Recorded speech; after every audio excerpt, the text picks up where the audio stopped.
एका बाजूला पंतप्रधान नरेंद्र मोदी यांच्या विरोधात इंडिया आघाडी उभी राहिलेली आहे, पण या इंडिया आघाडीमध्ये जरी राहुल गांधी नेते असले तरी संपूर्ण विरोध जो आहे मोदींना, हा प्रचंड विरोध करण्याचं काम जर कोणी केलं असेल तर ते उद्धव ठाकरे यांनी केलेलं आहे।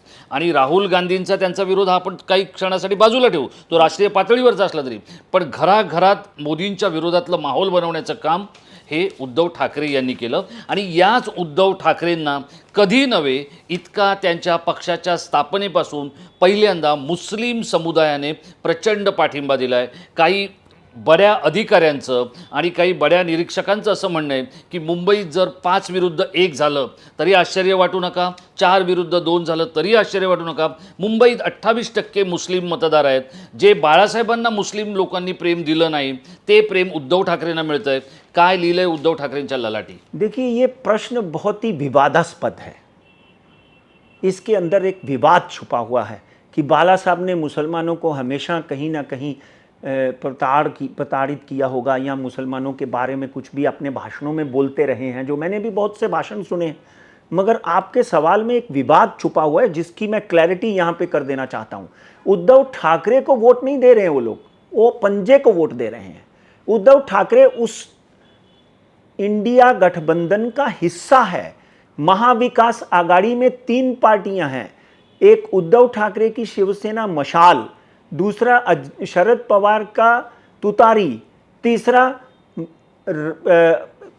पंजाब कांग्रेस का हाथ। महाराष्ट्र में अगर आप पूरे महाराष्ट्र की अवधि और जर्नी को देख लो तो यहाँ पे 70% कांग्रेस ने राज किया है। कांग्रेस के ही नेता रहे, कांग्रेस का ही चीफ मिनिस्टर रहा, चाहे वो एनसीपी के साथ में। इसलिए उद्धव ठाकरे के प्रति उनका प्रेम इसलिए जागृत हुआ क्योंकि उद्धव ठाकरे उस महाविकास आघाड़ी का सबसे बड़ा चेहरा है। इवन मैं तो आज के दिन तो यहाँ तक बोलता हूँ कि उद्धव ठाकरे महाविकास आघाड़ी का शरद पवार और नाना पटोले से भी सबसे बड़ा चेहरा है। और जिस तरह की स्फूर्ति उद्धव ठाकरे में पिछले 1 साल में मैंने देखी है, उसके लिए मैं उनका अभिनंदन करता हूं। मला तेच विचारायचे तुम्हाला की जेव्हा इतकी मोठी आजारपणं त्यांच्या बरोबर आहेत आणि तरीही ते पेटून उठलेत, कुंडलीने त्यांना कोणत्या ग्रहांच्या अनुसार आधार दिलेला आहे?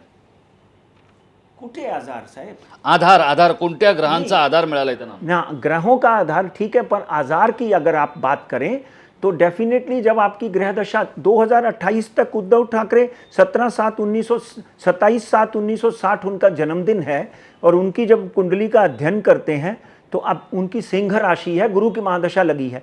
और मित्रों, आप वापिस मेरे और राजेश जी के पुराने वीडियो निकाल कर देख लीजिए।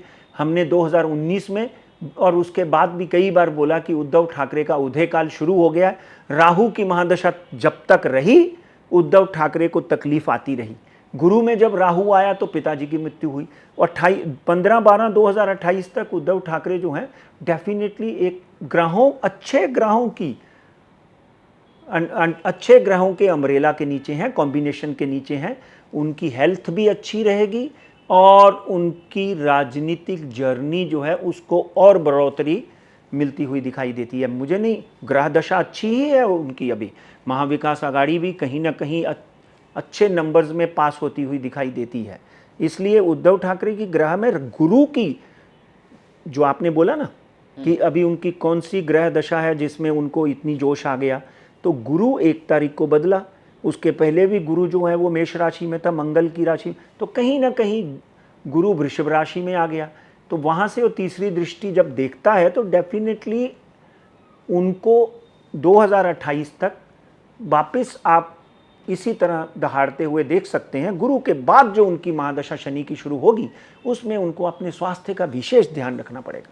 पंडितजी, हे तुम्ही म्हणताय ही एक गोष्ट झाली, पण मला दुसऱ्या बाजूला एक तुम्हाला सांगायचं आहे की जो समाज किंवा जो घटक हा कधीही त्यांच्या वाट्याला जाऊ शकत नाही किंवा त्यांच्या बरोबर जाऊ शकत नाही, तो जर त्यांच्या बरोबर जात असेल, आणि सगळ्यात महत्त्वाचं म्हणजे शरद पवारांसारखा इतका मोठा नेता हा ज्यावेळेला त्या आघाडीचा नायक म्हणून उद्धव ठाकरेंना पुढे करतोय, याचा अर्थ उद्धव ठाकरेंच्या कुंडलीमध्ये किंवा त्यांच्या राजकारणामध्ये असं काहीतरी दडलेलं आहे की जे सगळ्यांनाच अचंबित करते. मी काही पोलीस अधिकाऱ्यांशी बोललो, मी काही मान्यवर निवडणुकीतल्या अधिकाऱ्यांशी बोललो, तर तिथे खूप मोठ्या प्रमाणामध्ये मशालीला पाठिंबा मिळत असल्याचं दिसून आलं. हे नेमकं काय आहे?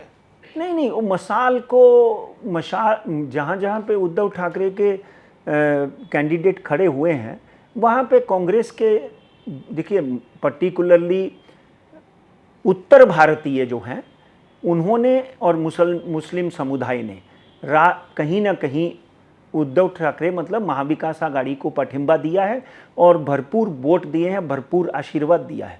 और शरद पवार ने भी, क्योंकि शरद पवार की आयु के हिसाब से उनको एक जवान काम करने वाला कर्तृत्वमय नेता चाहिए था, जो उद्धव ठाकरे उनको दिखा. और आदित्य ठाकरे और उद्धव ठाकरे, आदित्य भी बहुत अच्छा कर रहे हैं. मुझे तो साफ साफ नज़र आता है कि कहीं ना कहीं महाविकास आघाड़ी जो है उनको अच्छा प्रतिसाद मिलता हुआ दिखाई देता है.